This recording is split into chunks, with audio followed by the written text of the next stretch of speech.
বন্ধুরা, আজকে আমাদের তিন বন্ধুর এক ধরনের পিকনিক আছে, যেটা আমরা ঠ্যাংনি করব মুরগির। তো আমার মা সেটা রান্না করে দেবে, একদম কষিয়ে রান্না করবে। তো আমাদের সাথে থাকো, দেখো কি কি হয়।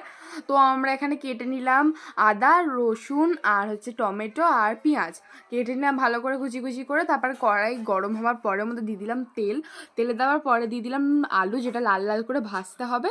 তারপর দেখো এখানে মা আদা রসুনের পেস্ট বাটছে। পরে আমরা দিয়ে দিলাম সেই কড়াইয়ের মধ্যেই মাংসটা দেওয়ার পরে আদা রসুনের পেস্ট আর মা একটা সিক্রেট মশলা করেছিল সেটা দিয়ে দিল।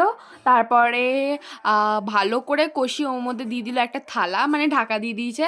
ঢাকা দেওয়ার পরে দিয়ে দিল হলুদ। তারপর অনেকক্ষণ কষানোর বাদে দেখো আমাদের খাবার এখন রেডি। আমরা এখন চেটে পুটে ভাত খাবো আর মাংসের ঝোলটা খাবো। আমরা তো খাবার জন্য খুবই উত্তেজিত, কারণ আমার বন্ধুরা বলেছিল আমার মায়ের হাতে রান্না খাবে। তো দেখো আমাদের এখানে রান্না কমপ্লিট হয়ে গেছে। আমার মা এখন পাথে দিয়ে দিয়েছে, সার্ভ করে দিচ্ছে। আমরা স্নান ফান করে একবার বসে পড়েছি। আমরা আঙুল চেটে ভাতটা খেয়েছি, এত দারুণ টেস্ট হয়েছে, একদম লাজবাব টেস্ট। তো দেখো আমরা কত এখানে মজা করে খাচ্ছি। এরাও খুব মজা পেয়ে গেছে, এরা ভালো করে খাচ্ছে, প্রথমবার মায়ের হাতের রান্না। তো দেখো পরের ব্লগে দেখা হচ্ছে, টাটা।